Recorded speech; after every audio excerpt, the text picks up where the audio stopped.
जो ग्रामीण पर्यटन से जुड़े हैं, अभी तक जो चैलेंजेस उन्होंने आपसे शेयर करे होंगे कुछ, उसके बारे में थोड़ा आप अगर विस्तार में बता सकते हैं। अ, ये वैसे मेरा फोर्टे नहीं है, मेरे कुलीग हैं जो नेक्स्ट पैनल में ग्रामीण पर्यटन जी, पे जी। अच्छे से पैनल में वो डिस्कस होगा। बट चैलेंजेस एज सच कोई बड़ी चैलेंजेस नहीं आई हैं। शुरुआत में इसका अवेयरनेस की प्रॉब्लम थी जी। कि किसी भी नए स्कीम में जैसा होता है, और आपने भी कहा कि सरकार की योजनाओं को कैसे प्रमोट करें, तो वो इस तरह के जो मंच हैं, आपके जी टीवी, जी राजस्थान का प्लेटफॉर्म है या वियॉन है, तो आप लोग अगर हमारी स्कीम्स पे कुछ पैनल डिस्कशन कराते हैं, तो आपका चैनल चूँकि पूरे देश में देखा जाता है, मुझे तो लगता है बाहर भी इसको देखते होंगे, जी, जी, तो बिल्कुल। आपके चैनल्स पे भी 1 घंटे का, आधे घंटे का एक स्लॉट आपको टूरिज़्म पे फोकस करना चाहिए, क्योंकि राजस्थान में टूरिज़्म इसकी अर्थव्यवस्था में, इसकी इकोनॉमी में बहुत बड़ा रोल प्ले करता है। तो इन योजनाओं के प्रचार की ज़रूरत है, और बाकी कोई बड़े चैलेंज ऐसे नहीं आए हैं। बट उस ग्रामीण पर्यटन योजना में भी काफ़ी चीज़ें जो सुझाव आए हैं उस पे काम चल रहा है, और बहुत जल्दी उम्मीद है कि उसका एक नया वर्जन भी राज्य सरकार को प्रस्तुत करेगा विभाग, और उसमें जो कमियां हैं या जो चैलेंजेज हैं उनको एड्रेस करेंगे।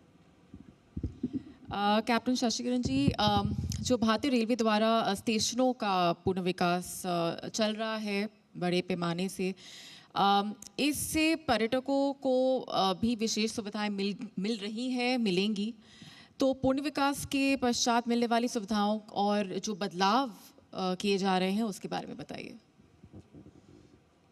राजस्थान में ऐसे 85 स्टेशनों का हम पुनर्विकास कर रहे हैं, और ये बहुत ही मेगा लेवल पे हम कर रहे हैं।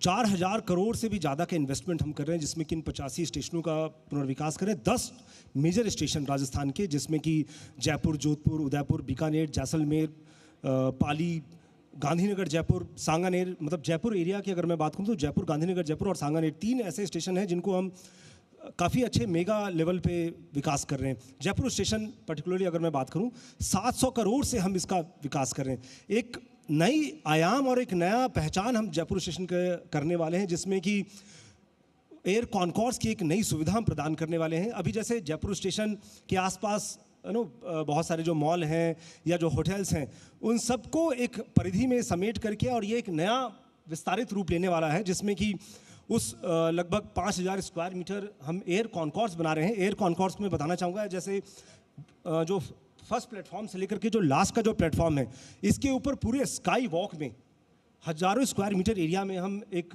जोन बना रहे हैं, जिसमें कि शॉपिंग कॉम्प्लेक्स होगा और गेमिंग जोन्स होंगे, बहुत सारे कियोस्क होंगे, और तमाम यात्री सुविधाएं जो कि हम विदेश के स्टेशंस पे जो देखते हैं, आप जापान गए होंगे या कोई और फॉरेन कंट्री गए होंगे, तो जो सुविधाएं जो आपने वहाँ महसूस की, वो सारी सुविधाएं आने वाली है।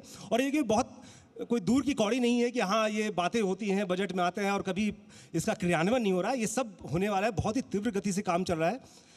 गांधीनगर जयपुर स्टेशन तो हम लोग जुलाई दिस ईयर 25 में हम कमीशन करने वाले हैं। यहाँ पे ऑलरेडी जो एयर कॉन्कॉर्स का काम है, काफ़ी बृहद तरीके से इसका कंप्लीट होने वाला है। जयपुर स्टेशन की सेकेंड एंट्री हम अभी इस जुलाई में कमीशन कर देंगे। पूरा स्टेशन जो है हमारा जून 2026 में कंप्लीट हो जाएगा। तो ये सारे जो मेजर स्टेशंस हैं जो मैं बता रहा था, उदयपुर, जैसलमेर, बीकानेर, ये सारे एक साल से 1.5 साल के अंदर सारे फलीभूत होकर के दिखेंगे। इसके अलावा जो छोटे स्टेशंस हैं, मीडियम क्लास के जो स्टेशन है, जैसे दौसा, अलवर, बांदीकुई या उधर सूरतगढ़, और आप ईस्ट में अगर आप जाएँ, तो ये सारे स्टेशनों को भी हम 15 से 20 करोड़ की लागत से बना रहे हैं। लगभग 10